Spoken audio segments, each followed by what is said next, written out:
लंबे बाल वाली सास।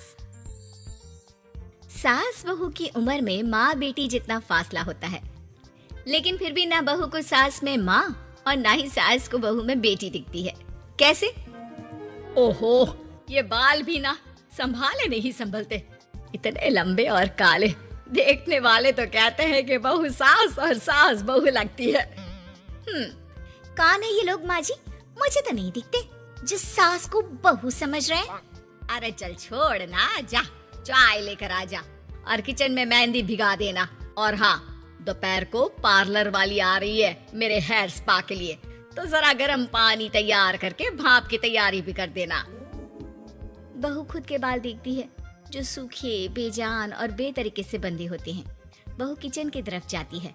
यहाँ खुद के बालों को संभालने का टाइम नहीं है, ना ही पैसा, लेकिन सास के बालों पर इन्वेस्टमेंट देखकर हैरानी ही होती है मुझे तो। दोपहर को पार्लर वाली सास के बालों को देखकर बोल पड़ती है, ओहो, ये कैसे बाल कर लिए आपने? 2 हफ्ते से मुझे बुलाया नहीं ना, तभी। अरे वो बहू के कारण। मेरे कारण? मैंने कब मना किया था आपको किसी चीज के लिए? अब तू ही मायके चली गई थी ना, अब मैं घर का खाना बनाऊं या फिर बालों की केयर करूं? तू जाकर पानी लेकर आ। इस बार मैं जो मसाज करूंगी ना, थोड़ा महंगा है, लेकिन अरे महंगे की चिंता ना कर, बस ये जो डिम्पल कपाड़िया जैसे बाल है वो शबाना आजमी जैसे ना हो जाए, इसका ख्याल रख। अब क्या था, सास के बाल पर जो बजट था वो घर के किचन के बजट जितना ही था, लेकिन बहू बेचारी करती क्या, बहू जो ठहरी। एक बार सास बहू मॉल में घूमने जाते हैं। माँ जी, एक ड्रेस लेना है, चलिए ना जरा डिजाइनर शॉप तक। हाँ चलो, वैसे भी बाल गीले हैं, थोड़ा बाहर घूमूंगी तो हवा से सूख जाएंगे। सास बहू दोनों मॉल में घूम रही होती है। सासू माँ, वो रहा मेरा स्टोर।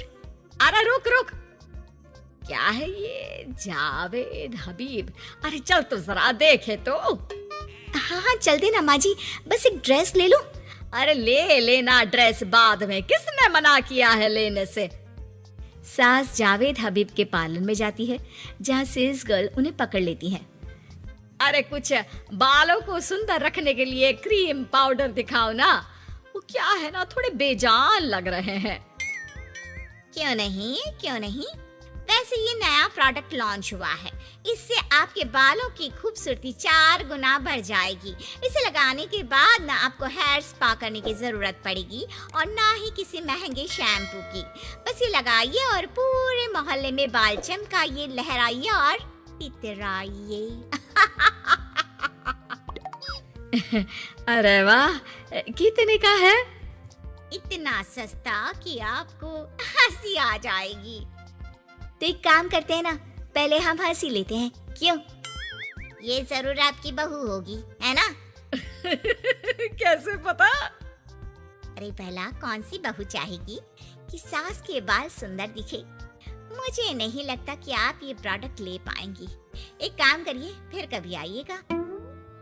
अरे ओए, पैक कर दी इसे, और सुन, 2 पैकेट पैक करना, और आज के बाद किसी सास बहू के बीच लड़ाई लगाने की कोशिश ना करना।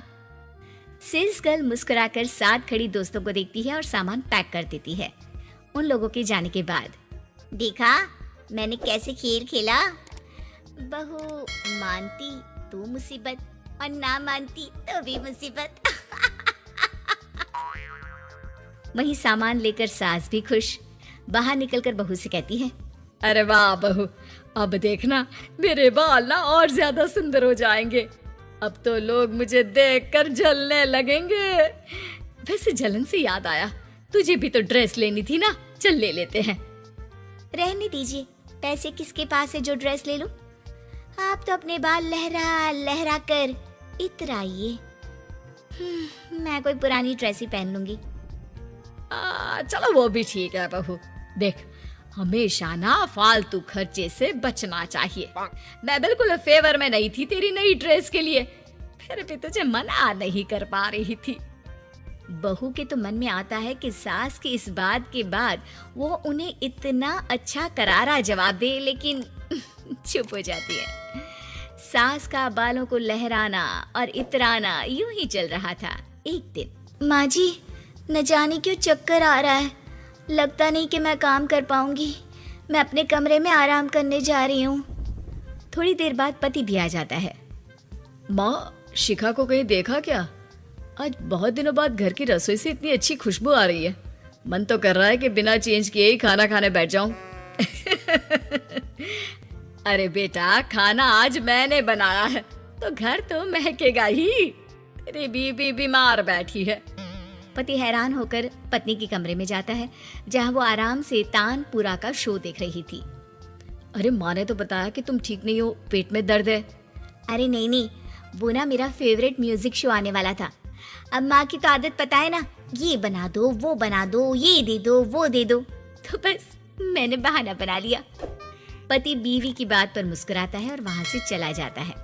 दरअसल शिखा को म्यूजिक का बड़ा शौक था और उसके पसंदीदा संगीतकार उसके शहर में थे और संगीत की क्लास लेने वाले थे। अरे देखो देखो, ये धनवानी महाराज हमारे शहर में है, और तो और ये यहाँ सबको संगीत सिखाने के लिए आए हैं। मैं भी इनकी क्लास ज्वाइन करूंगी, कल जाकर पता करती हूँ। सास और पति भी शिखा की बात पर खुश हो जाते हैं, लेकिन अगले रोज जब शिखा वहाँ से वापस आती है तो उसका मुंह उतरा होता है। अरे क्या हो गया? तेरी शक्ल देखकर क्या उन लोगों ने तुझे लेने से मना कर दिया? पहली बार बहू सास के ताने का कोई जवाब नहीं देती और चुपचाप जाकर कमरे में बैठ जाती है, जहाँ पति कहता है, अरे क्या हो गया मेरी अनारकली, क्यों मुंह लटका रखा है? अरे कुछ नहीं, बस ऐसे ही। सास कमरे के बाहर जाकर खड़ी हो जाती है। अरे मुझे तो बताओ, क्या हो गया? शिखा रोने लगती है और रोते रोते बताती है कि वो लोग 1 लाख रुपए में कोर्स करा रहे, मैं इतने पैसे कहाँ से लाऊं? पति भी चुप हो जाता है, क्योंकि वो जानता है कि इतने पैसे का तो वो भी इंतजाम नहीं कर पाएगा। देखिए ना, कैसे अपनी कला को बेच रहे हैं, लेकिन गलत भी क्या है, नामी गिरामी है।